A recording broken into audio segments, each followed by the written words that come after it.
সাকিব ইস্যুতে অলরেডি আমি বলেছি মনে আগে সাকিবকে ওই কেসটা কোনো মানে ওটার কোনো দিকে না গেলে ও খেলতে পারবে, এটা আমরা আগে উল্লেখ করে দিয়েছি। যেই জায়গাটা আমরা পেয়েছি পূর্বাচলে ওখানে আমরা সফল হবে বাংলাদেশ। মনে করছি যে জুলাই বিপ্লবের যেই স্পিরিট সেটার প্রতিফলন খেলার মাঠেও আপনারা ঘটিয়েছেন এবং এর প্রমাণ হিসেবে বাংলাদেশ ক্রিকেট দল ঐতিহাসিকভাবে পাকিস্তানের মাঠে আসসালামু আলাইকুম সুপ্রিয় দর্শক বন্ধুরা, অবশেষে নানা আলোচনা শেষে এবার শেষ পর্যন্ত সাংবাদিকদের সামনে এসে মুখ খুললেন বিসিবি সভাপতি ফারুক আহমেদ। দর্শক বন্ধুরা, এবার সাংবাদিকদের সামনে এসে বেশ কিছু গুরুত্বপূর্ণ কথা বলেছেন। তারই মধ্যে এবার শেখ হাসিনা স্টেডিয়াম বাতিল এবং সেই সাথে সাকিব আল হাসানকে নিয়ে বেশ কিছু গুরুত্বপূর্ণ কথা বলেছেন।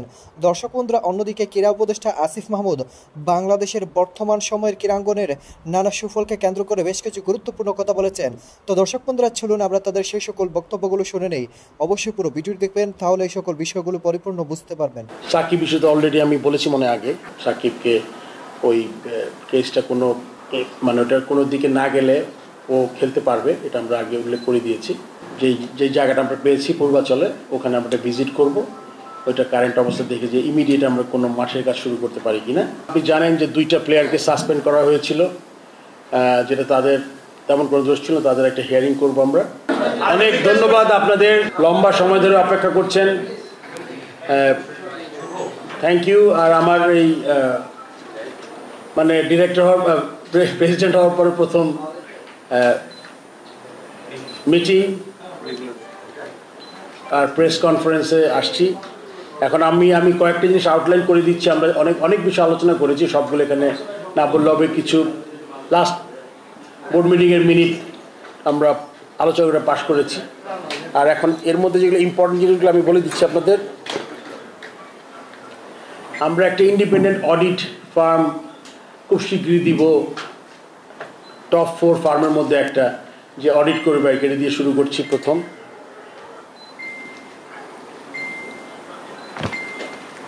আমাদের যে টেন্ডার প্রসেসটা ছিল, একটা যে স্টেডিয়াম পূর্বাচলে হওয়ার কথা ছিল, সেই ওই স্টেডিয়ামের টেন্ডার প্রসেসটা আমরা কালকে লাস্ট ডেট ছিল, এটা ক্যান্সেল করেছি আমরা সর্বসম্মতিক্রমে।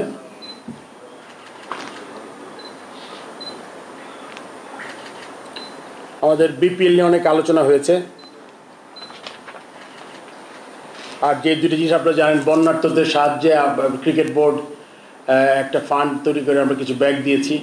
তারপর 1 কোটি টাকা আই থিঙ্ক জমা হয়ে গেছে ওই ইয়ার ফান্ড, চিফ অ্যাডভাইজারের ফান্ডে আমরা দিব, ওইটা এখনও দেওয়া হয়নি। এগুলো সব আজকে এজেন্ডাতে ছিল।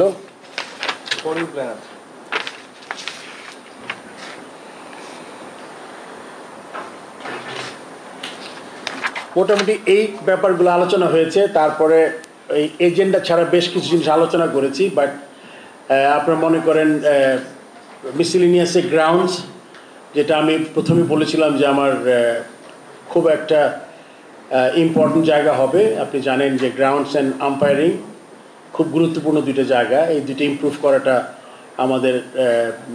আমি খুব জরুরি মনে করেছি।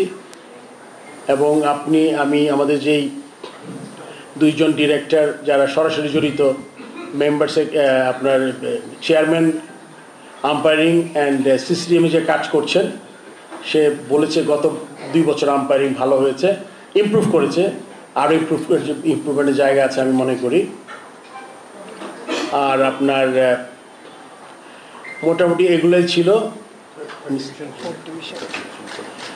আর একটা খুব গুরুত্বপূর্ণ ব্যাপার আমরা আলোচনা করেছি, আমাদের যে একটা কোয়ালিফাইং ছিল, আপনারা জানেন 3rd ডিভিশন কোয়ালিফাইং, অনেক টিম পার্টিসিপেট করতো। ওটা বেশ কিছু বন্ধ ছিল না, 1-2 টিম পার্টিসিপেট করতো, যেটা আমার মনে হয়েছে যে এটা আমাদের রিভাইভ করাটা খুব জরুরি। But at the same time যেহেতু কয়েক বছর ধরে বন্ধ আছে, এটা আমরা কী স্ট্রাকচারে রিভাইভ করব, ওই স্ট্রাকচার নিয়ে একটু আলোচনা করেছি। কারণ আপনি জানেন যে যে কোনো ডিভিশন থেকে যেটা কোয়ালিফাইংয়ে যেটা অনেক ট্যালেন্ট আসে, কিন্তু তারপরে আমরা মনে করি যদি স্ট্রাকচার করি তাহলে আমাদের বেটার প্লেয়ার সম্ভাবনা বেশি। আপনি জানেন গত 2 বছর থেকে আমি শুনেছি একাডেমির মাধ্যমে একটা টুর্নামেন্ট হতো, বাট ওইটা আসলে একটা আলাদা একটা টুর্নামেন্ট। বাট আমরা ওটা রাখবো না, আমরা রিয়েলি কোয়ালিফাইং সবাইকে ওপেন করে দেবে, এটা নিয়ে আমাদের আলোচনার বাকি আছে, বাট এটা কনফার্ম করেছি আমরা এই কোয়ালিফাইংটা নতুন করে মানে ফ্রুটফুলি চালু করব। নট 2 টিম যারা 5 লাখ টাকা না কত আপনার ফিস ছিল ওইটা আর থাকবে না, এটা আগে যেরকম ছিল রিজনেবল 20-25 হাজার টাকা ফিস দিয়ে আমরা শুরু করবো আর কি। আর কোনো ইম্পর্টেন্ট জিনিস ছিল মোটামুটি?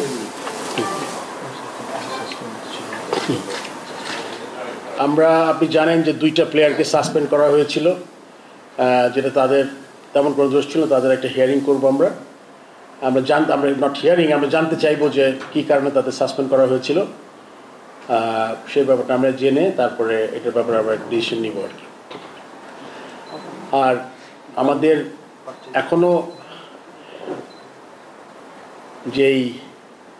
এটা এখনও রেডি করতে পারিনি আমাদের। আপনি জানেন যে আমাদের বেশ কিছু ডিরেক্টর উপস্থিত থাকতে পারে না, আর যারা আছে তাদের ওভারবার্ডেন হয়েছি, তো আমরা এখনও বন্টন করতে পারিনি।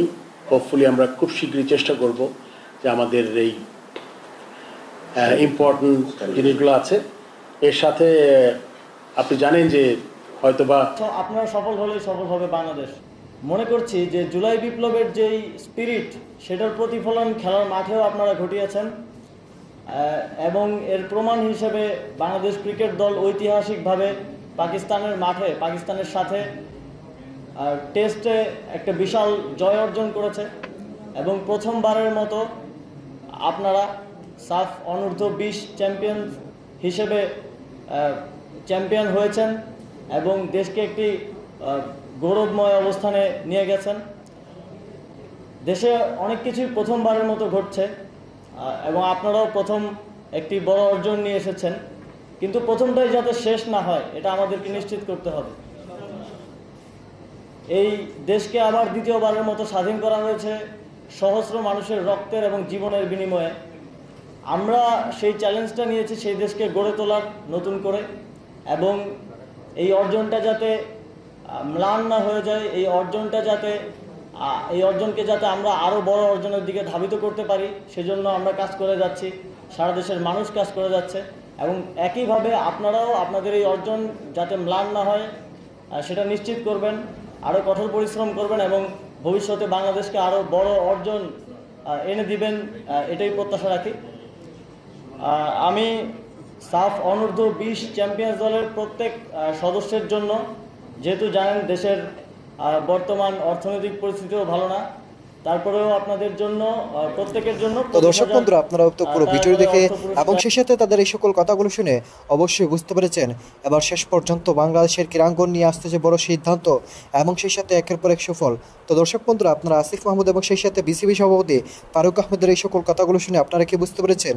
তবে কি এবার নতুন করে বাংলাদেশের ক্রীড়াঙ্গন এগিয়ে নেওয়ার জন্য এবার মাঠে পড়ে নেমে গিয়েছেন তারা?